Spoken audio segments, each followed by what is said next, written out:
I thought it was ugly, so I gave it to the gardener. He loved it. My son's words stabbed me like a knife. The room fell silent. My hands shook. Anger burned in my chest. But Daniel just smirked, proud that he had embarrassed me in front of everyone. He had no idea how much his arrogance had cost him. Before we get started, if you believe that karma always finds a way, please subscribe and let us know where you're watching from. My name is Eduardo Herrera, 70 years old, former railway man with grease under my nails and pride in my spine. I spent 4 decades riding steel and thunder so my family could sleep without counting coins. I have one son, Daniel. Only son. Only bet. For years I told myself that was enough. When his mother and I married, we had nothing but a second-hand table and a promise: work hard, love harder. I kept both. I took every overnight shift they offered, swallowed black coffee like medicine, and came home when the sun was rising and the birds were louder than my knees. I saved. I saved when saving hurt. Tuition, textbooks, late fees, every bill that arrived with Daniel's name landed on my chest. I paid it with my back. I taught him how to change a tire, how to shake a hand, how to look a person in the eye and say thank you. He used to do it small, quick thank yous that made me feel taller than the trains I drove. I watched him grow into sharp suits and sharper words, and I told myself the edge was confidence, not contempt. A father can mistake a knife for a key when he wants the door to open. When he graduated, I sold my coin collection, 40 years of little circles of history, to help clear his credit card debt. Temporary, he said. Just until I get steady. I nodded. I kept nodding. First car paid. First apartment deposit covered. Every time I said yes, something inside me said careful. But love is loud, and warning is quiet. Then he married into money, old money that smells like varnished wood and thinks a handshake without a pedigree is dirt. I tried to fit in, polished shoes, new tie, a smile that felt borrowed. I stood in rooms where my years of sweat meant less than a family crest on a glass. Still, I told myself, be patient, Eduardo. Be proud. You raised a man who can walk among lions. For his birthday, I wanted to give him something from my hands, not my wallet. I found a craftsman who still worked the old way: needle, thread, patience. We designed it together: rich brown leather, clean stitching, a pocket for a photograph. I placed a small note inside, for the boy who made me a father, for the man I hope remembers.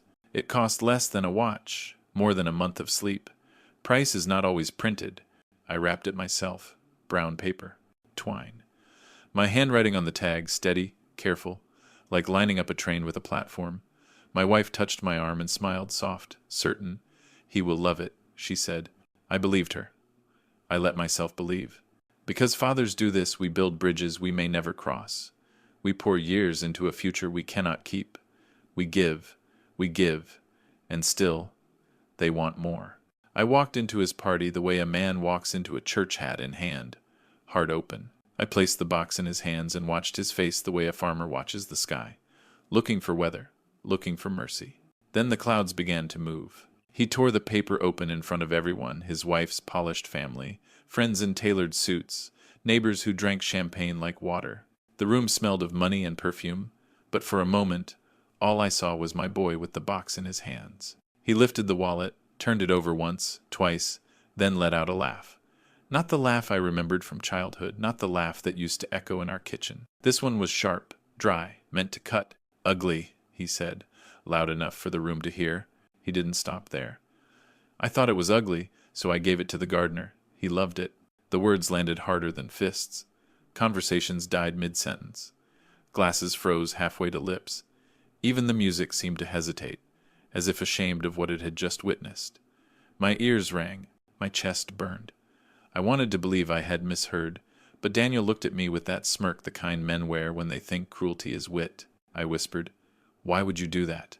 But the whisper rose to a shout before I could hold it back. My voice cracked the air like a hammer. Faces turned. A hush swallowed the room. My hands trembled not from age, but from fury, from humiliation, from the crack of a bond snapping inside me. Daniel shrugged. "It's just a wallet, Dad. Don't be so dramatic. You always were sentimental." He smirked again, lifting his glass, as if the moment were nothing but theater. Not a single person stood for me. Not his wife, not her family, not even an old neighbor whose car I once fixed on a freezing night. No one. My wife's eyes glistened, but she said nothing. I was alone, surrounded by silk and silence. And in that silence I felt it the shift. The world I had built for Daniel, brick by brick, was now rubble at my feet. A father's pride reduced to a joke. A lifetime of sacrifice, tossed aside with a sneer. I had given him everything, and in return he gave me shame. After the party, the house was quiet, but my head was a storm. I lay in bed listening to the small sounds, the refrigerator hum, my wife's careful breathing, the tick of a stubborn clock that refused to march with my heart. Shame echoed, louder than any train I ever drove, and memory came with it. I remembered the winter Daniel turned 18 and believed the world owed him speed. The engine on his first car coughed itself into silence on the side of a frozen road. I crawled under that cold belly with a socket wrench and a prayer, my breath drifting like steam from a cracked pipe. I fixed it with numb fingers and a stubborn will. He drove away without a backward glance. I told myself, he is young, he will learn. I remembered the tuition bills that arrived like soldiers, one after another. Never tired, never late.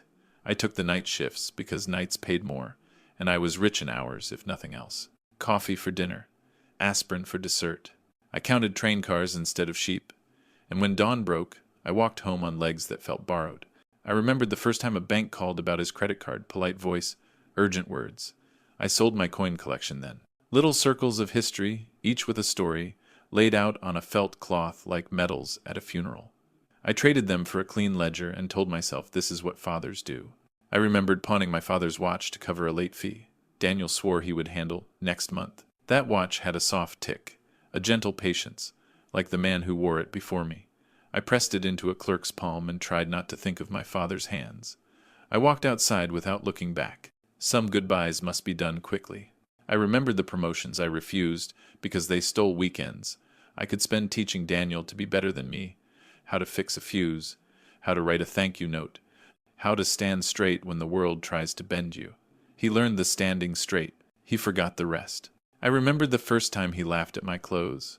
Not cruel the way it is now, just a small snicker at my work boots in a restaurant with white tablecloths and many forks. I laughed along to make the room comfortable.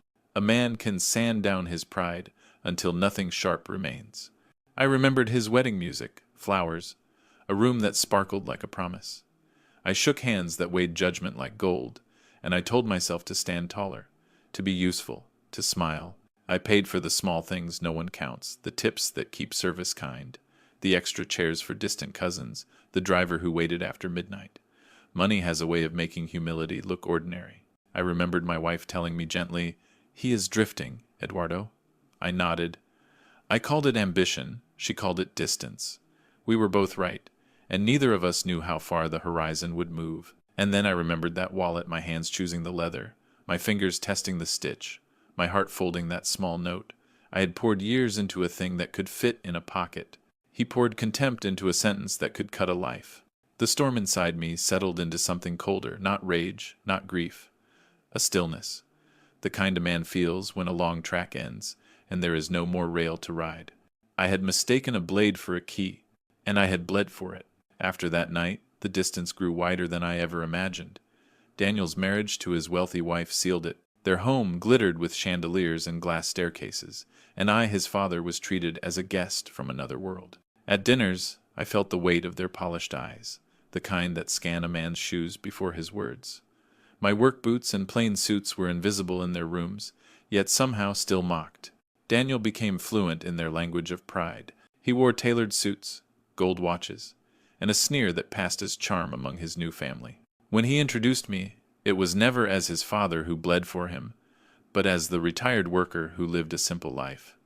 Simple, a word that rolled off his tongue like pity. I would smile through the burn in my chest, my wife's hand gripping mine under the table, reminding me to endure.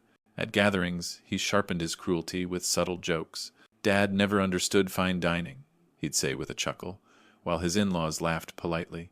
Or, "He's sentimental, collects old junk, thinks it's treasure." Each word landed like a stone in my gut.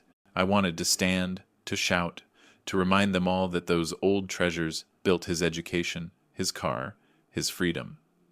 But I stayed seated, silent, because a father's pride often loses to a father's love. Once, in front of his wife's friends, Daniel held up his wristwatch, gleaming under the light, and glanced at me.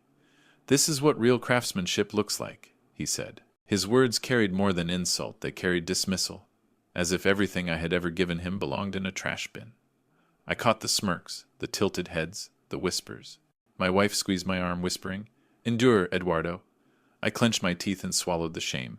Every visit chipped away at me. Every laugh at my expense carved another line in my heart. I had thought distance meant success, that my son no longer needed my help because he had found his own footing. But it wasn't distance. It was disdain. He wasn't standing tall, he was standing over me. And the cruelest part, I let it happen. Because even as he stripped me of dignity piece by piece, I clung to the hope that the boy I raised still lived inside him. That maybe, just maybe, he would look at me with gratitude instead of contempt. But hope is a fragile thing. That night, as his wife's family laughed at another of his careless jokes, I felt it crack in my chest. The father who once believed patience could heal anything began to understand some wounds only grow deeper when you refuse to act. The next weekend I returned to his house with a small bag, 2 shirts, a razor, a book my wife said might help me sleep. I told myself I was visiting like any father would. Truth was, I wanted to see whether a single sliver of respect still lived there. Whether he had cooled down, sobered up, remembered the man who taught him to tie his shoes. He opened the door with a grin that didn't reach his eyes. "Dad," he said, dragging the word the way a tired man drags a suitcase. His wife hovered behind him, mild and distant, like a painting. They ushered me in with the warmth of a waiting room. On the entry table lay a stack of glossy magazines, and like a bad joke, the gardener's hands, stained with soil, flipping through them during a break. On the top of the stack, there it was, my wallet, the one I had chosen stitch by stitch. It sat there with a new owner and a new story, as if it had never carried my hope inside its fold. "Beautiful piece," the gardener said, noticing my stare. "Your son said it didn't suit him, but it suits me." He smiled a kind smile, not cruel. Kindness can hurt when it reveals the truth too clearly. I nodded and managed a thank you that tasted like smoke. Daniel clapped him on the shoulder and turned to me. "See? No harm done. It found a better home." He said it as if he were a generous man returning strays to the wild. The room tilted. I held the furniture with my eyes to keep from falling. My wife asked to speak with me in the kitchen. Her voice was steady, her gaze unblinking. "You cannot keep letting him talk to you like this," she whispered. "Love is not surrender, not like this." I stood by the sink, listening to the quiet drip of a faucet that refused to seal. Drip, drip, drip, every sound a small reminder. Leaks drown a house slowly. We returned to the living room. Daniel was telling a story about a dinner with clients, how he had taught them a lesson about standards. He lifted his glass and, without looking at me, said, "People from modest backgrounds often don't understand quality." Laughter rose like steam. My chest tightened, the way it used to when a train took a curve too fast. I set my bag down. The razor clicked against the book, small brittle sound, like a bone. "Daniel," I said softly, "come with me." We stepped onto the back patio where the air was cool and honest. I kept my voice level. "You will never speak of me like that again. Not in this house. Not anywhere." He smirked, a boy's expression wearing a man's face. "You going to ground me, old man?" I did not raise my voice. I did not curse. I simply told him the truth, the kind that arrives only when a man is finally done lying to himself. "For 40 years I carried you. I will not carry your pride. It is in doubt faces, and the free, and the faces, and the frentes." He rolled his eyes and walked back inside. The conversation was over for him. For me, it had only just begun. We said our goodbyes. My wife took my arm as we reached the door. I glanced once more at the wallet on the table. It looked smaller than I remembered. Perhaps that is what contempt does. It shrinks what was made with love until it can be dismissed with a shrug. In the car, the silence hummed with a new kind of electricity. Not fury, not even grief. Something colder, cleaner. A line had been drawn, not with chalk, but with steel. The setup was complete, though he did not know it. The boy I raised had become a man I could not recognize. And I was done being invisible. I drove into the night, the city lights sliding past like stations on a line I had traveled too long. Somewhere between one heartbeat and the next, I stopped waiting for an apology that would never arrive. The last light turned green. I took it straight ahead, no looking back. Numbers have weight when you carry them alone. I can still feel them in my bones, the years I traded, the hours I sold, The weekends I let pass by a window while locomotives howled like tired beasts. I turned time into tuition. I turned sleep into textbooks. I turned my youth into his future. I had a chance to retire early once. A supervisor pulled me aside, paperwork ready. "You've earned it, Eduardo," he said. I looked at the line where I could have signed and walked away from the rails with dignity and rest. But Daniel had just been accepted to a university that spoke like a cathedral and billed like a tyrant. I folded that paper and put it in my locker. I went back to work. Night shifts paid more, so I learned to live by the rhythm of freight and frost. Coffee kept me upright. Aspirin kept me moving. I ate in silence with men who wore the same permanent fatigue, and we joked about lottery tickets we would never buy. At dawn, while the city stretched awake, I walked home under streetlights, clicking off one by one each a reminder that another night had been traded for his tomorrow. When the first tuition bill came, it was a number written in bold letters, as if the ink wanted to shout. I sold a small set of heirlooms I had promised myself I would pass down to Daniel carved box, a pocket knife with my father's initials, a few coins I had saved since I was a boy. The pawnbroker counted slowly. I counted silently. I left with less history and just enough dignity to keep my head level. Daniel called me that night, his voice bright. "Thanks, Dad. You're the best." The words filled me like a warm meal. I told myself the cost was worth it. We don't price our children, we just pay. Then came the second bill, then the third. Fees that bred like rabbits, lab, facility, technology, late penalties that appeared when the mail ran slow. I took more nights. I let holidays slide by. I told your mother we would take that train trip next year. Next year gathered dust. When Daniel called senior year, he was not bright. He was frantic. "Credit cards," he said. "A mess," he said. He needed help. I opened a drawer, laid out my coin collection like metals silver that had traveled further than I ever would. I sold them for a number that made the clerk raise his eyebrows. I did not flinch. "Temporary," Daniel promised. "I'll pay you back." I said what fathers say when they already know the answer. "Don't worry about it. Focus on finishing strong." But in the quiet afterward, I knew I had paid with more than money. I had paid with years, with marrow, with the life I might have had if I had ever learned to say no. And still, I would have given more. Until that night in the glittering house taught me the ugliest math of all. The more I gave, the smaller I became in his eyes. I remembered the quiet humiliations, the ones that never made a sound but cut all the same. At first they were small, so small I convinced myself they were nothing. A snicker at my work boots when I picked him up from a party, a dismissive glance when I asked about his studies, a sigh, long and heavy, when I told him about my day at the railway. Each moment was a pinprick, and I told myself a father must endure them, but together they bled me dry. I remembered waiting for him in the rain once, parked outside a fancy restaurant downtown. He stepped out with his friends, all dressed in suits far finer than the one I wore on my wedding day. He spotted me leaning against my car and looked away, pretending I was no one. When he finally approached, he whispered, "Why did you wait outside? You embarrass me." His words clung to me like wet clothes all the way home. I remembered the day he introduced me to his fiancée E's family. They welcomed me with polite smiles, but Daniel did the real cutting. He joked about how I collected junk, how I was too sentimental, how I still wore my old watch because I couldn't afford a new one. Laughter rippled through the table, and I forced a smile, chewing on shame instead of food. My wife reached under the table, squeezing my hand. Her silence hurt more than his jokes, but I knew she was trying to protect me from myself.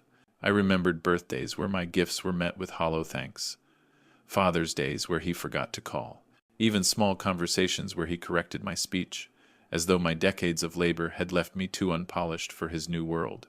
Each slight was another brick stacked on the wall between us, and I was the only one still trying to climb it.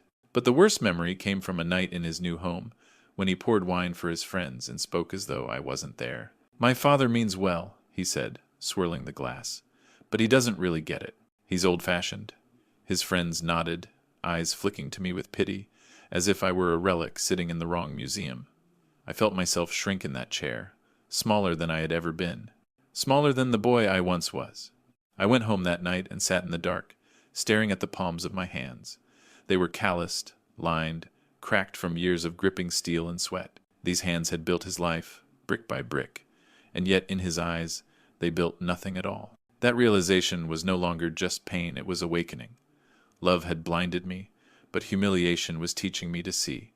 And once a man sees clearly, he cannot go back to blindness. The smallest cuts are the hardest to show. No blood, no bruise, only the ache of being treated like a relic in your own son's museum. I sat through dinners where my words were trimmed to silence and my stories were treated like dust. The world Daniel built had no place for the man who raised him, except as a cautionary tale. He began to avoid me in public, as if fatherhood were a stain he was trying to lift. At a company event, he spotted me near the entrance and changed direction so smoothly it might have been choreography. I stood there holding a paper cup of coffee, pretending to admire a framed photo on the wall, a bridge I had crossed 1,000 times in a locomotive, while my chest tightened like a fist. When we did speak, the conversation was a test I was meant to fail. He corrected my grammar, flattened my stories with a quick, yeah, Dad, and checked his watch as if time with me were a debt he could never fully repay. I wanted to shake him. I wanted to ask where the boy had gone, the one who called me hero for fixing a chain or steadying a bike, but I swallowed my questions. The answers were already in his eyes. At home, my wife watched me grow smaller each week. She placed a cup of tea in my hands and said, "You are not a burden, Eduardo." I nodded. I wanted to believe her. But pride and love were wrestling, and love was losing ground. The last straw was a quiet afternoon. I stopped by his office to bring him lunch homemade, wrapped in foil, still warm from the pan. His assistant looked me over, her smile thin as paper. Daniel emerged with a client, introduced me as Eduardo, no father attached, as if the title were too heavy to carry into that room.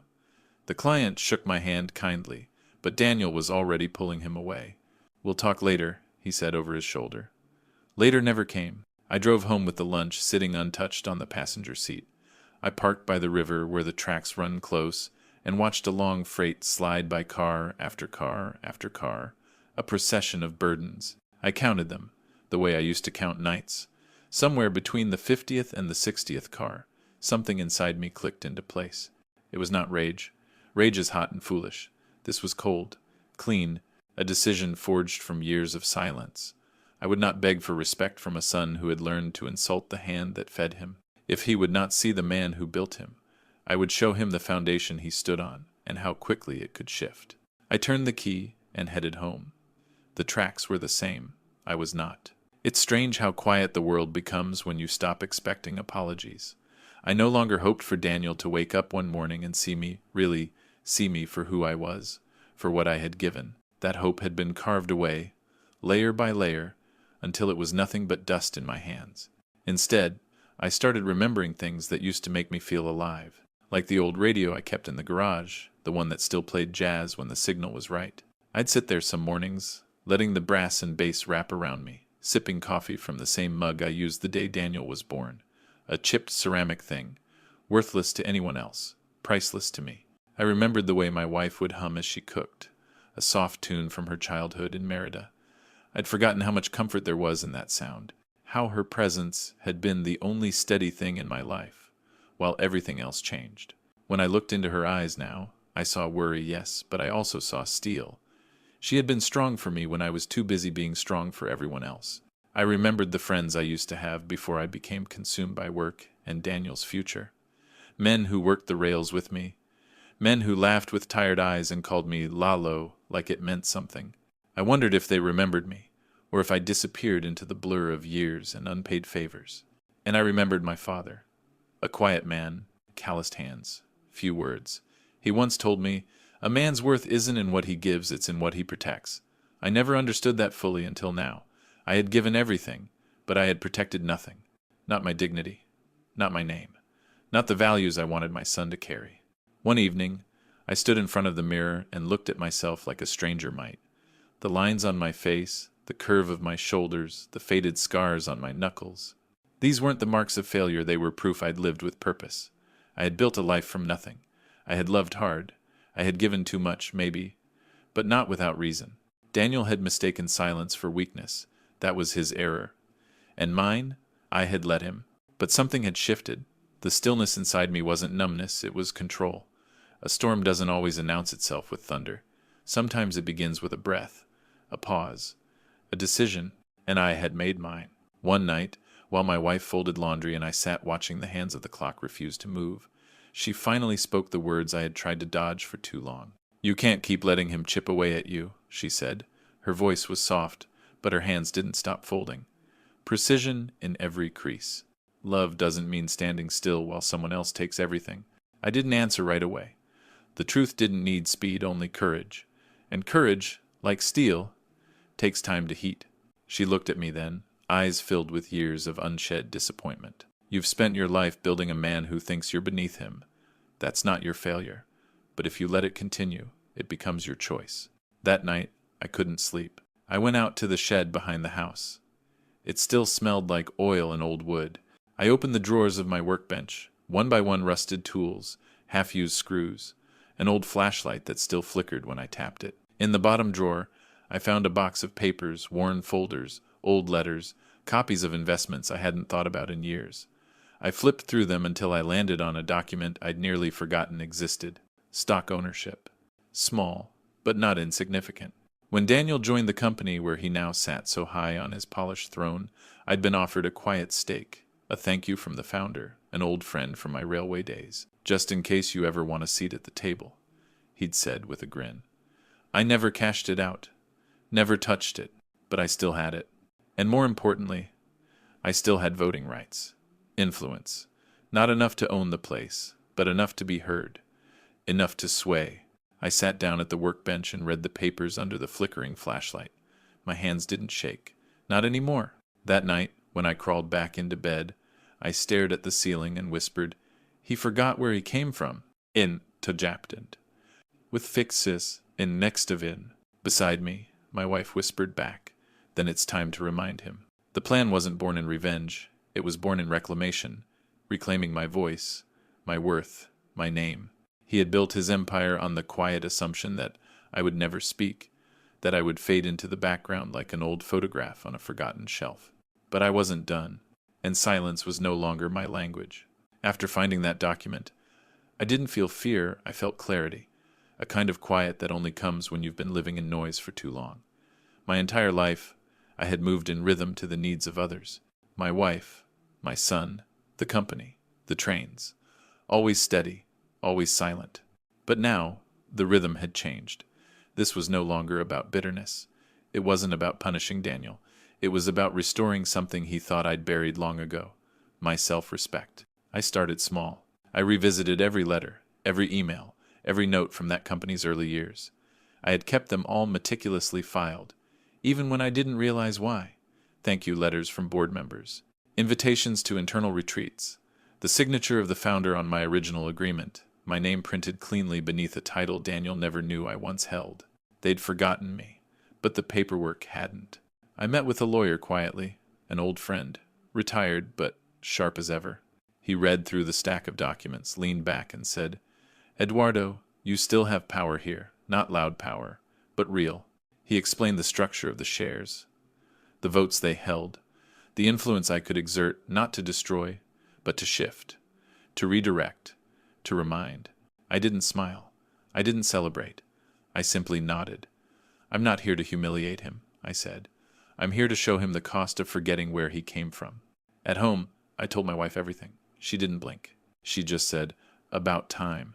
The next week, I began preparing what I needed, not documents, not just signatures, resolve. For years, I had been shrinking to fit in his world. Now, I was expanding back into my own. I made lists. I contacted names I hadn't spoken to in years, quiet voices in the company who remembered me not as Daniel's father, but as Eduardo Herrera, one of the earliest voices in the room. And as I watched Daniel's face flash across screens and gala photos, smiling that hollow smile of his, I felt no envy, no regret, only a truth settling deep in my bones. He thought I would always be waiting. But I wasn't waiting anymore. The years I gave him were not wasted. They were invested, and the return was coming due. The company Daniel worked for our family's accidental empire had changed since the day I first stepped inside it wearing a borrowed blazer and scuffed shoes. Back then, it was just an idea, a startup born from handshakes and hard work. I had invested early, not with money, but with sweat and loyalty. And someone had remembered. When I walked into the downtown building for the first time in years, I wasn't greeted as Mr. Herrera or even Sir. I was just another old man in a dated coat. The receptionist didn't recognize me, but the building did. The conference rooms, the cracked corner tile on the third floor near the vending machine, the crooked nameplate outside the founder's suite, they whispered, "You were here before the paint dried." I took the elevator up with a stack of documents in my case. Copies of stock certificates, voting records, legacy board notes, my name etched in black and white. Not ego, not rumor. Facts. A week earlier, my lawyer had confirmed what I'd suspected. Though I only held a minority share in numbers, it was a legacy class special voting rights granted at the company's inception. A small voice, but in the right room, enough to change the conversation. Daniel didn't know. He'd grown too used to sitting at the head of the table, mistaking applause for permanence. He'd forgotten that empires built on other people's sacrifices tend to rot from the foundation up. In a quiet cafe across town, I met with one of the original board members, retired now, living off dividends and red wine.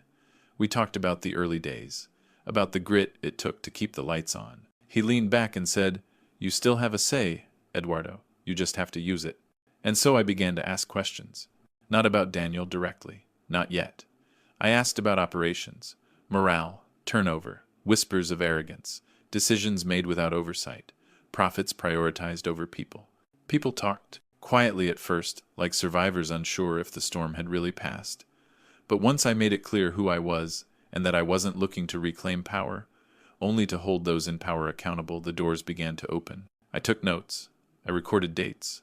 I traced back decisions that looked harmless, but left cracks in the foundation. Daniel hadn't just forgotten where he came from, he was leading others into blindness. And the deeper I looked, the more I realized just how fragile his throne truly was. All it needed was one hand. Mine. My investigation was quiet, calculated. I didn't need headlines. I needed facts. And the people Daniel thought beneath him, they had stories to tell. A junior analyst, maybe 26, told me how Daniel once humiliated her in a meeting for asking about budget discrepancies. "Stay in your lane," he said, in front of 10 people. Her hands shook while she spoke to me, not because she feared me, but because she hadn't spoken the truth in so long. I met with a senior engineer Daniel had laid off with no warning, only weeks before his retirement benefits vested. He said I was dead weight, the man told me, jaw clenched. 32 years, Eduardo, just tossed out like trash. Every corner I turned revealed more of the rot, and with every story, the same thread. Daniel had built a kingdom of fear and vanity. He surrounded himself with people who nodded, not because they agreed, but because they knew disagreement meant exile. I took everything: voice memos, meeting minutes, anonymous emails, a paper trail of recklessness dressed in polish, and it was all legal but not moral, not ethical. Not the company I once helped build. He wasn't stealing money. He was stealing dignity. That was the lever I needed. Because shareholders can forgive a dip in profits, but they don't forgive a leader who makes the company look heartless. I compiled everything into a document I titled simply, "The Forgotten Foundation." It wasn't an attack. It was a reminder that this place, this empire, had been built by calloused hands, not manicured ones. That the people who ran the trains of business had names and families, and worth beyond their titles. I included my own story, last. How I had sacrificed everything to help Daniel rise. How I had been erased in the process. How leadership without humility poisons everything it touches. Then I printed it. 1 copy for each board member. Bound. Numbered. Delivered in person. No signature. No return address. Just wait. Because sometimes the truth doesn't need to shout. It only needs to arrive in the right hands at the right time. 2 days after I delivered the dossiers, the first crack showed. A board member, old guard, respected, not easily shaken, resigned. No press release, no public explanation. But people noticed, especially Daniel. 3 more meetings followed, closed door, urgent. Whispers traveled faster than reports. The company newsletter mentioned strategic reviews. I knew better. Daniel tried to hold steady, but I could see it on his face during interviews, tight smiles, darting eyes. His confidence, once smooth and smug, began to twitch at the edges. He spoke faster. He blinked more. The shift had begun. Meanwhile, I dug deeper, not into the company, but into memory. I found old emails Daniel had sent me in college. Apologies. Please. Thanks. One, dated during finals week, simply said, "I don't deserve you, but I need you." I read it twice. That boy was gone, but the proof remained. And then I remembered something small, a moment buried beneath years of pain. Daniel was 10. He came home crying, his bike stolen, his pride wounded. I fixed him a sandwich, and we sat on the steps. "Do you know what hurts most?" he asked. They didn't even say why. They just took it. Back then, I told him, some people take without reason. But we don't have to become them. Now I looked at the man he had become and wondered if he ever remembered that day. Because I did. And that's why I didn't act out of vengeance. This wasn't theft. This was reckoning. Not a blade, but a mirror. I wasn't going to destroy him. I was going to let him see himself. Let the world see him, too. And when they did, I wouldn't have to lift a finger. They'd walk away on their own. Because respect built on fear collapses the moment fear is gone. And I had just taken it away. The first real sign of fallout came from someone I least expected. Daniel's assistant. A young man, sharp suit, quieter than the rest. I ran into him at a cafe near the company's headquarters. He hesitated before approaching, coffee in hand, eyes scanning the room. "Mr. Herrera?" he asked. I just wanted to say, "Thank you for reminding them." He didn't elaborate. He didn't need to. That afternoon, I received a message from an internal email, anonymous, but full of receipts. Meeting minutes. Memos. HR reports that had been buried in compliance drawers. It wasn't criminal, but it painted a picture. Daniel had led with ego, not ethics. He gave promotions to people who flattered him, cut budgets to departments that questioned him, replaced long-standing vendors with high-priced ones owned by his friends, all while parading himself as a visionary. But people had been watching, waiting. One executive wrote in a confidential memo, "He doesn't listen, he manages upward. Everyone below him walks on eggshells." That memo was dated 6 months before I began my quiet return. It had been festering. I didn't need to leak anything. I just handed over what they already knew and gave them permission to see it clearly. Truth is, people rarely act without cover, but once the first person stands up, the rest find their spine. I was watching dominoes tilt, one by one. Meanwhile, Daniel kept up appearances, charity galas, interviews, a glossy piece in a business magazine titled "The Visionary Next General." I clipped the article, folded it neatly, and slipped it inside a manila envelope with a note. "Vision means nothing if you forget who held the ladder." I mailed it to his office. No return address. No signature. Just the truth. And Daniel, he had no idea yet how far the ground was crumbling beneath him. But the weight was shifting, and I was the one tilting the scale. One thing Daniel never understood. Silence isn't weakness. It's a warning, and mine had run out. Word spread faster than I anticipated. Within 2 weeks, 3 department heads reached out to the board asking for independent evaluations. Not resignations, not yet. But concern. That's how revolutions start, in careful, measured concern. And while Daniel scrambled to control the optics, I paid a visit to someone who once knew him better than anyone else. His high school teacher, Mrs. Alvarez. She was retired now, tending a garden of roses and regrets. I brought her coffee, and we sat under a creaking trellis as she spoke of Daniel the boy.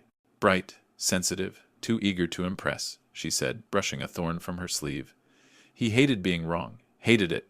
I asked her, "Do you think he became cruel?" She thought for a long moment. Then, I think he became scared. And scared men disguise fear as power. That line stayed with me. Because, as I peeled back the layers, I realized Daniel's downfall wouldn't come from a scandal. It would come from exposure. From revealing the gap between what he projected and who he truly was. The final piece I needed came not from an enemy but a friend. A board member who had known me back in the early days, who remembered the sweat equity I'd put into that company. He called me. "Eduardo," he said, "do you want revenge, or do you want him to learn?" And I answered honestly, "I want him to understand the price of forgetting his foundation. I want him to rebuild, not fall." The man sighed. "Then we need to be precise. No chaos, just consequence." He offered me something Daniel would never expect. A seat at the quarterly board meeting.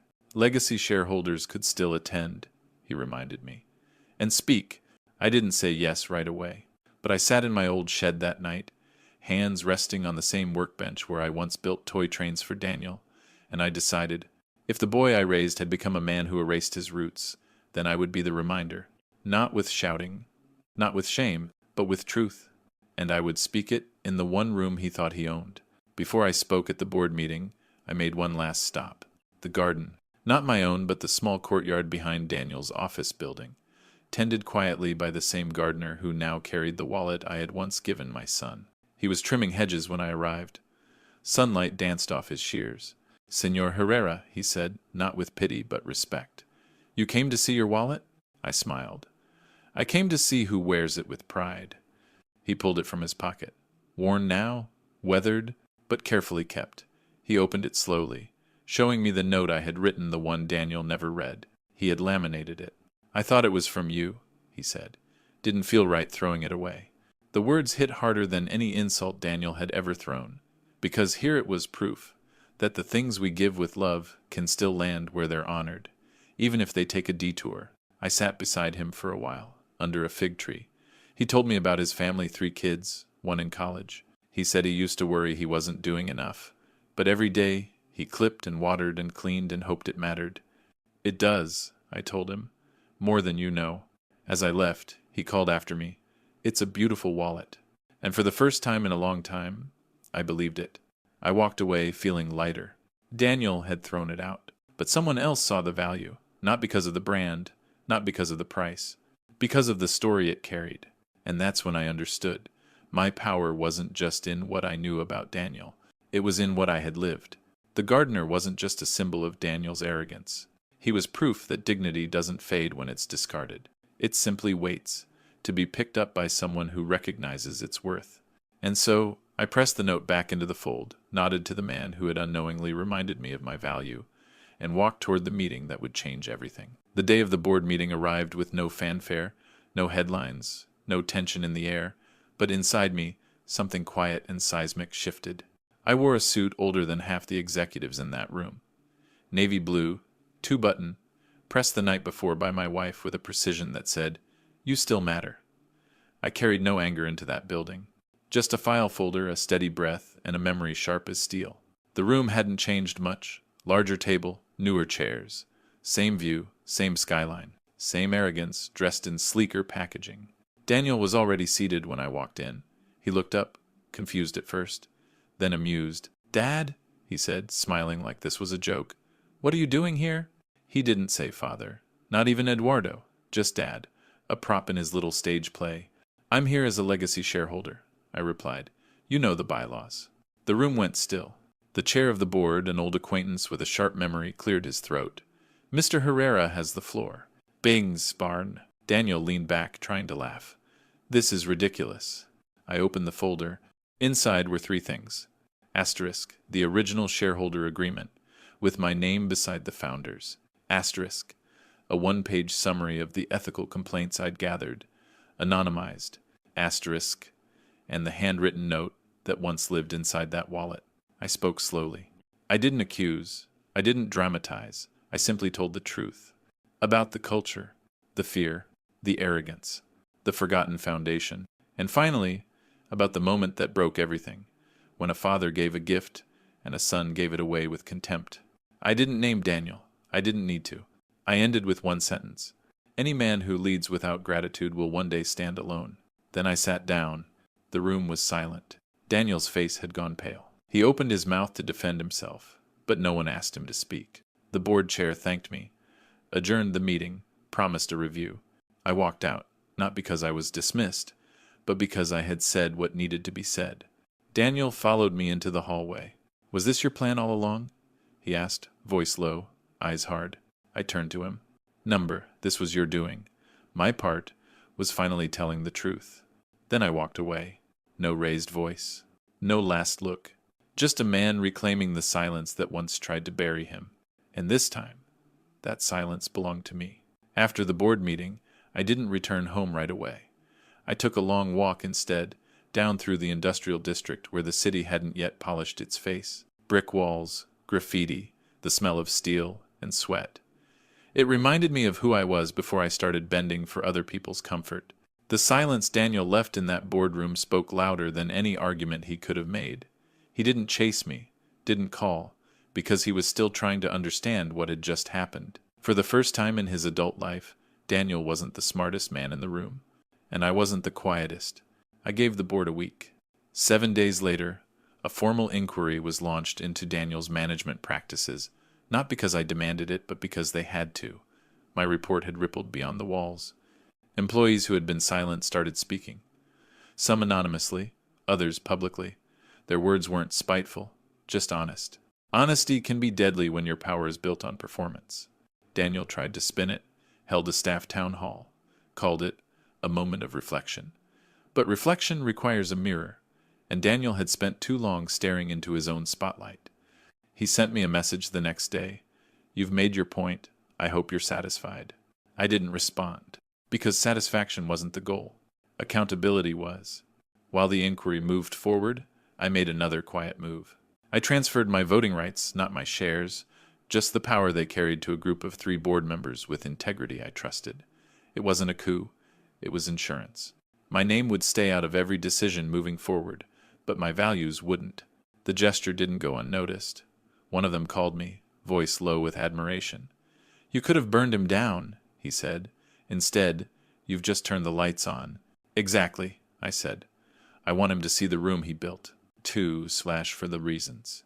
And I don't want $7 for the reason would I." Within a month, Daniel was asked to step aside from day-to-day leadership pending the review. Not fired, not disgraced, just removed. He called me again. This time, his voice carried something I hadn't heard in years. Doubt. "You planned this whole thing, didn't you?" he asked. "No," I said. "You did. I just stopped cleaning up after you." Click. No more calls after that. I wasn't angry. I was awake. And I still had more to do. The silence that followed Daniel's removal wasn't relief. It was vacuum. The kind of quiet that demands something better to take its place. The company staggered for a week or two, uncertain, cautious. But then something remarkable happened. People began to breathe again. Not literally, of course. But you could feel it in the way they spoke. In the way department heads took meetings without fear. In how employees, especially the younger ones, started suggesting ideas instead of just nodding through decisions. The culture had been bruised, but not broken. I stayed out of the headlines. I wasn't the story. I was the reset. Behind the scenes, I met with a few trusted members of the board and suggested someone who had been overlooked for years, Daniel's former operations lead, a woman named Claudia Salazar. Sharp, ethical, consistent. She didn't play politics, she just did the work. "She's not flashy," one board member said. "Good," I replied. "Flash built this mess. Steady hands will fix it." Claudia was appointed interim CEO within the month. Daniel didn't attend the announcement. He was seen boarding a plane that same morning, destination unknown. He didn't say goodbye. He didn't say thank you. But by then, I wasn't expecting either. I spent that evening on my porch, watching the sky soften into evening. My wife brought me a cup of cinnamon tea and said, "You look taller." I smiled. "I feel less small." That night, I finally opened the top drawer of my old desk, the one I hadn't touched in years. Inside was a letter I had written to Daniel when he graduated college. I never gave it to him. I had thought words were wasted on someone already flying. But I read it again. "You will rise," it said. "But don't forget who held the ladder." I folded it once more. Then I burned it. Not out of anger, but because some things are better released than remembered. This wasn't about holding on anymore. This was about letting go, with eyes wide open. And knowing the ground beneath my feet was mine again. I didn't expect the ripple. Once Claudia took the helm, people Daniel once silenced began stepping forward. Not with vengeance, but with vision. The head of HR reinstated a mentorship program Daniel had once cut, calling it a waste of resources. A program built to uplift young workers from modest backgrounds like I had been. The finance team reversed 3 vendor contracts tied to Daniel's personal network, saved the company nearly 6 figures in the first quarter alone. And the janitorial staff?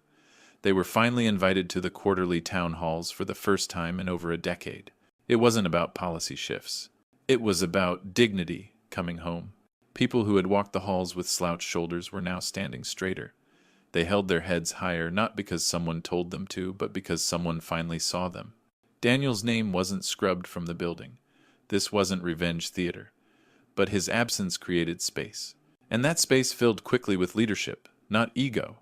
One day, while visiting the office, Claudia pulled me aside. "You know," she said, "I used to rehearse my reports to him 3 times before speaking. I thought that was professionalism. It was fear." I nodded. "And now?" "Now I speak the truth. Once. I saw the impact like brushstrokes, subtle but undeniable. Not a revolution with banners and drums. Just steady, ethical repair. And then came the calls. 3 of Daniel's closest former allies, executives who once echoed his every word, resigned within a week. The first said it was time to reflect. The second left without comment. The third sent a message to the entire staff. Leadership is earned, not inherited. I forgot that. I won't again. Daniel's name still showed up in industry articles. His reputation wasn't ruined, it was reframed. No longer untouchable. No longer golden. He had become a cautionary tale. And caution, when planted right, grows wisdom. I didn't gloat.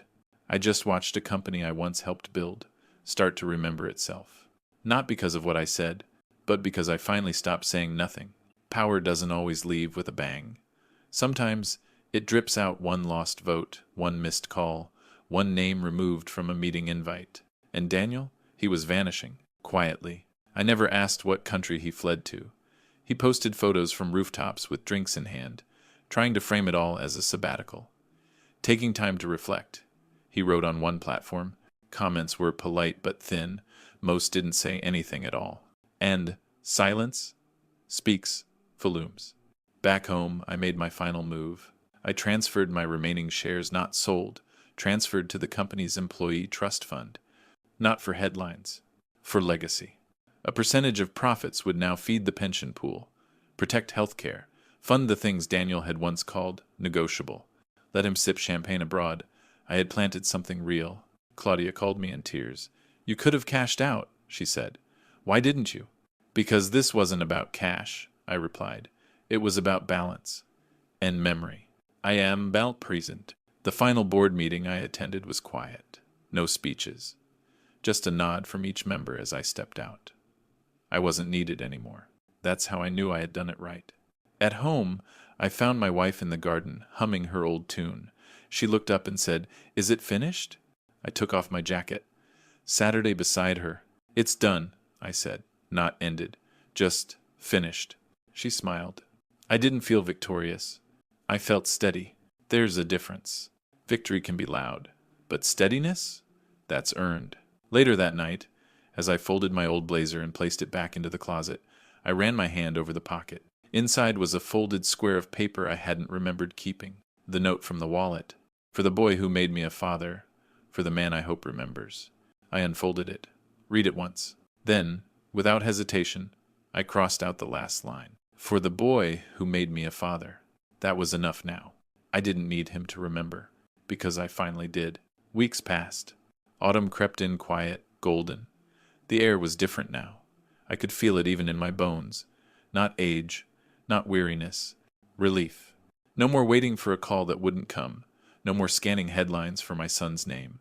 No more pretending that silence between us was anything but deliberate. Then, one morning, it happened. Daniel came home. He didn't warn us. No call. No message. Just a knock at the front door, 3 sharp taps. Like he hadn't once walked through it every day for 20 years. My wife opened it. She froze. "Daniel," she whispered. I stood from the kitchen table and joined her. There he was. Slightly thinner. Dark circles under his eyes. No suit. Just jeans and a windbreaker. Designer still but worn. His confidence wasn't gone. Just dented. "Can I come in?" he asked. I stepped aside. Not to welcome him. Just to let him enter the home he'd turned his back on. He sat on the edge of the couch like a stranger in a waiting room. Hands in his lap. No smile. No smirk. "I read the board's letter," he began. They framed it as a mutual step back. I said nothing. He glanced around, eyes softening at the framed photos. Ones he hadn't looked at in years. Ones he'd posed for but forgotten. "I was angry," he said finally. "Still am, but I know what you did." "Still," I said nothing. "I didn't think you'd go that far," he added. I raised an eyebrow. "Far?" He winced. "You ruined my name." "No," I said calmly. "You did that. I just stopped protecting you from it." He looked down, jaw tight. "Why?" he asked. "Why now?" I leaned forward, voice steady, because I realized I loved you more than you respected me, and I won't let that imbalance stand anymore. He swallowed hard, but still no apology, still no acknowledgement. Only this: I'm going to fix it, or try to. Must more. I nodded once. Then do it, but don't come here looking for forgiveness. This isn't about mercy. He stood. I didn't expect forgiveness. Good, I said, because I didn't offer it. He paused at the door. I'll call next time. You always say that, I replied. And then he left. The door closed, and with it, something final. The days after his visit were still, not heavy, not empty, just still. I didn't replay the conversation. I didn't wait for another knock. I simply returned to my life, my real one, the one I had abandoned too long trying to keep his together. That weekend, I cleaned out the shed. Not out of anger, out of clarity. I boxed up the blueprints of projects I never started, labeled them for donation, tossed the tools I no longer needed, polished the old radio, and let the jazz play again. It had dust in its voice, but it still knew the tune. As I worked, I found an old frame tucked behind a shelf. A photo of Daniel, age 7, holding up a science fair ribbon with crooked teeth and flushed cheeks. I smiled. That boy, I missed that boy. But he was gone, and maybe that was part of growing up mourning not just who we lose, but who they never became. I placed the photo in a new frame, one not covered in dust. I didn't hang it in the hallway or prop it beside my bed. I placed it on a shelf inside the shed, a quiet reminder of love, of limits, of the difference between holding on and holding out. That night, my wife asked, "If he came again, would you let him in?" I looked at her and said, "The door isn't locked, but the threshold isn't free." She nodded. She understood. I didn't want an apology. I wanted recognition. And some things, even a returned son cannot offer. So instead, I poured 2 glasses of wine. Saturday, with her on the porch, and we toasted not to revenge, but to remembering who we were before forgetting became survival. Because sometimes the best closure isn't the door closing behind them. It's the one you finally open for yourself. Daniel did call again, weeks later. Just once. "I'm meeting with the board next month," he said, trying to make things right. I didn't ask for details. He didn't offer any. He paused. "I've been thinking a lot about what you said." I waited. I didn't realize how much damage I left behind. There it was. Not an apology, but something close to acknowledgement. A door cracked open.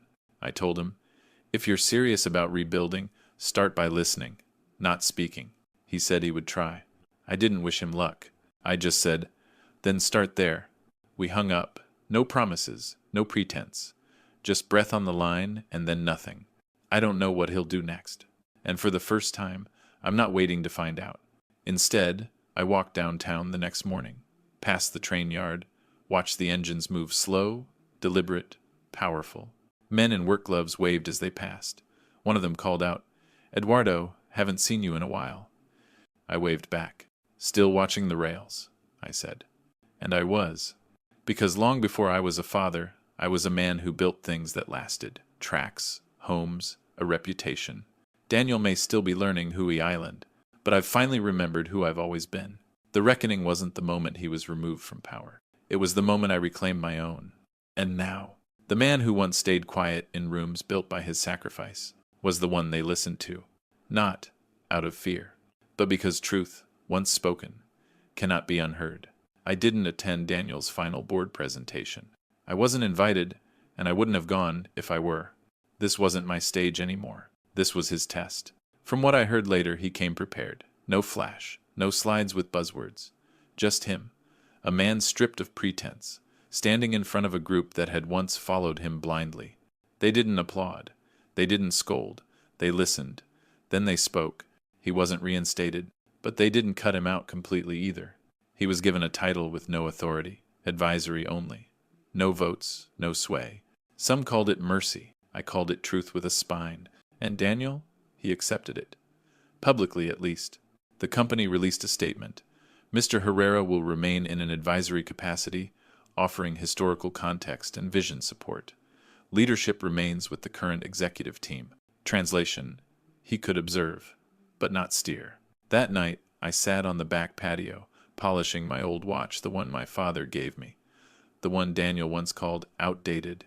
It still ticked, still told the truth. Unlike him, it never tried to be something it wasn't. My wife joined me. "It's over, isn't it?" she asked. "No," I said, placing the watch on the table. "It's complete." She smiled. The kind of smile that doesn't need words. Later, I wrote one last letter. Not to Daniel, to myself. You gave, you loved, you stood, and when the time came, you spoke.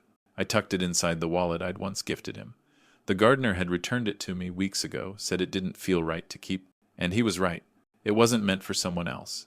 It was meant for a father who forgot himself in the shadow of his son, and finally stepped back into the light. Not to be seen, but to see clearly again. And that clarity, that was the final act. And I had written it myself. The days move slower now, not because I'm tired, but because there's no more weight on my back. No more waiting, no more pretending, no more rewriting memories to protect a version of my son that never truly existed. Peace doesn't come with fireworks. It comes in small rituals. The morning coffee that no longer tastes bitter. The walks that no longer feel like escapes. The way my wife hums when folding laundry. And I finally hum with her. I no longer count the days Daniel doesn't call. I no longer rehearse what I would say if he did. I've said everything that mattered. And in that truth, I found stillness.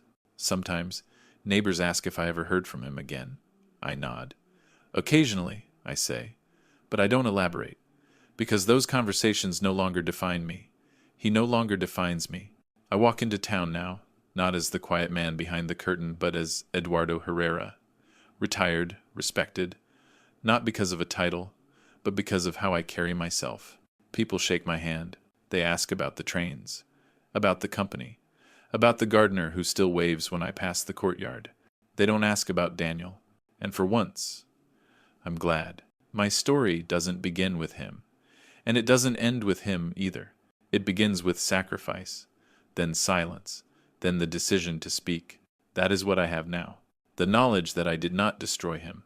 I simply stopped protecting the illusion he built. And in doing so, I rebuilt myself. Brick by brick, memory by memory, without rage, without apology, and without regret. There's something strange and beautiful about rebuilding a life in the quiet. No grand announcement. No audience. Just small decisions that stack like bricks, slow and solid. I started volunteering at the local rail museum, polishing old engines, telling stories to kids who ask why the wheels are so big. They listen with wide eyes, amazed that something without Wi-Fi could once move mountains. One of them asked, "Did you ever drive a train, mister?" I smiled. "More than a few. It's no crew." He nodded like I had told him I flew to the moon. Sometimes legacy isn't about your name in lights. Sometimes it's about being remembered by people who see you, not just what you can give them. That's what I have now. The mail comes slower these days, fewer bills, more handwritten letters, some from people in the company, thanking me. Not for what I exposed, but for what I reminded them was possible. Claudia sends updates every month. Short, honest, forward-looking. Her leadership is firm, not flashy. The company is growing not in headlines, but in culture. You can feel it even from a distance. She signed her last letter, "We're still building, just like you taught us." And Daniel? He hasn't visited again. But once, a package arrived. No note. Just the wallet. Restitched, repaired, cleaned. Inside was my original letter, the one I'd burned. But this was a copy. Faded ink, folded carefully. I placed it on my bookshelf. Not as forgiveness. As record. That even what's lost can sometimes find its way back not whole, but honest. And honesty, even late, is a kind of grace. But I didn't call him. I didn't write back. Because peace doesn't require dialogue, only distance. And in that distance, I found the one thing I thought I'd lost forever. Myself. There's an old bench outside the train station, the kind that creaks when you sit and groans when you rise. It faces the tracks, set a little off to the side, where the freight rolls slow and steady. That's where I go now. No purpose, no plan, just to watch, to remember. Sometimes I close my eyes and let the rumble of the passing cars vibrate through my chest. That sound, metal on metal, wheels on rail, it's the song of my life. A song no one else hears the same way. It doesn't make me miss the work. It makes me honor it. One day, a young conductor in training sat beside me. Nervous hands, fresh boots. He looked over and said, You ever run a line out west? I chuckled. I ran lines before you were born. He laughed, but with respect. We talked for an hour. When he left, he said, "Thanks for the stories. They don't teach that in training." I nodded. That's because some things aren't lessons. They're reminders. That's what I have now. I don't chase relevance. I don't crave recognition. I don't need my name on plaques or in speeches. I have a life built on quiet proof. A wife who still reaches for my hand in the dark. Neighbors who bring soup when it rains. A community that knows I stood for something not loudly, but fully. Daniel's shadow doesn't follow me anymore. I don't walk beneath it. I walk beside my own. And when I pass by that courtyard, the one where the gardener still tends his rose, I always wave. He always waves back. The wallet never returned to Daniel's pocket, but in a way, it returned to mine. Because dignity isn't something others hand you. It's something you decide to carry again. And I do. Every day. We held a small dinner last Sunday. Nothing fancy. Just a few old friends from the yard, their spouses, and a couple of new faces from the museum. We grilled outside. My wife made her famous tamales. Someone brought a guitar. No one mentioned Daniel. Not out of spite, but because he's no longer the center of my story. For the first time in years, I told jokes without flinching. I shared stories without editing myself. When someone asked, "Didn't your son work for that company downtown?" I just said, "He did," and left it there. Because some truths don't need to be retold. They've already served their purpose. That night, after everyone left, I washed dishes with my sleeves rolled up and music playing low. My wife leaned against the doorframe, watching me. "You seem light," she said. I thought about it. Not happy. Not even free, exactly. Just unburdened. I dried my hands. I stopped trying to make it all mean something, I said. Now, I just let it be what it was. She kissed my cheek. That's something most people never figure out. Maybe she's right. Maybe that's what I have now. The wisdom to stop rewriting history. The courage to stand in it instead. I don't look at Daniel's childhood photos with sadness anymore. I look at them and remember that I did right by that boy. Even if the man he became forgot it. I did right. And that, more than anything he could say or do, is what lets me sleep. Some nights I still wake up early, before the sun has decided what kind of day it will be. It's not insomnia. It's habit. My body still believes a train is waiting for me somewhere. But now, instead of boots and a thermos, I slip on a sweater and sit out back with a blanket and my thoughts. The world is quietest then. No questions, no noise. Just the wind brushing the fence, and the occasional distant hum of life getting ready. Sometimes I think about what I gave Daniel. Not the money, not the car, not the education. The silence. Years of silence. Moments I bit my tongue, swallowed disrespect, nodded instead of standing. That was my real gift. And when I took it back when I used my voice instead of my wallet, it changed everything. Not overnight, but steadily. And now I use that voice in different ways. I speak at the museum once a month. Not about betrayal, about legacy, about how every track laid was laid by hands, not machines. About how progress is nothing if it forgets its people. A young girl asked me last week, "What's the most important thing you ever built?" I thought about it for a long time, then said, "Myself," after forgetting who I was. She didn't quite understand. But one day, she will. That's what I have now. A life not measured by what I lost, but by what I reclaimed. And a future I no longer fear, because it no longer belongs to anyone else. The holidays came with less noise this year. Fewer invitations, fewer expectations. And oddly, more joy. My wife and I hosted a small dinner, just the two of us, and a neighbor whose husband had passed in spring. We lit candles, played soft music, gave thanks without toasts or spectacle, and I didn't wait for Daniel to call. He did, eventually. Left a message. "Hope it was a good day. I'm thinking of you." No apology, but no arrogance either. I saved the message, not to replay, just to remember that even small steps count when taken in honesty. Later that week, Claudia sent a holiday card with photos of the staff and their families. They looked lighter, brighter.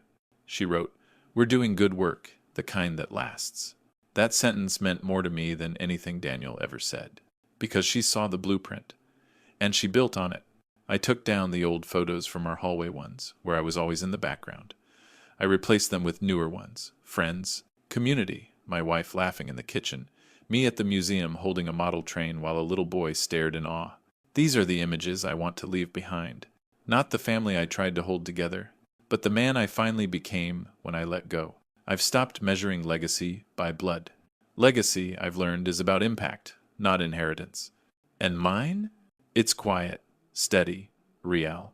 Not in headlines, but in handshakes, in eye contact, in the quiet knowing that I lived a full life, not by how loudly I demanded respect, but by how firmly I stood once I found my voice. I don't look back often, not because the past hurts, but because I've finally put it down. There's nothing left to rewrite, no version of events to reshape. The truth stands. It's weathered, yes, but unshaken. And so am I. My name is Eduardo Herrera. I am a father. I am a husband. I am a builder of rails and silence and, eventually, justice. Daniel still exists, somewhere, in the world, in the news from time to time, in the eyes of strangers who recognize the name but not the story. That's fine. He is no longer the ending to mine. I take morning walks without headphones. I want to hear the birds, the breeze, the faint creak of porch steps as the town slowly wakes. Some people nod as I pass. Some smile. Some stop to ask questions. But no one asks me to be less than I am anymore. And I never again offer to shrink. The wallet sits on my bookshelf, weathered, closed, and no longer aching. It holds nothing now, not money, not memory, just proof. Proof that I gave what I could. And when enough was enough, I did not burn it all down. I rose, quietly, firmly, fully. And now, when I sit on the porch with my wife beside me and the sun warming the edges of the day, I say what I once feared I never could. I did everything I could, and I have no forgiveness left to give. Only peace, only freedom, and I never look back.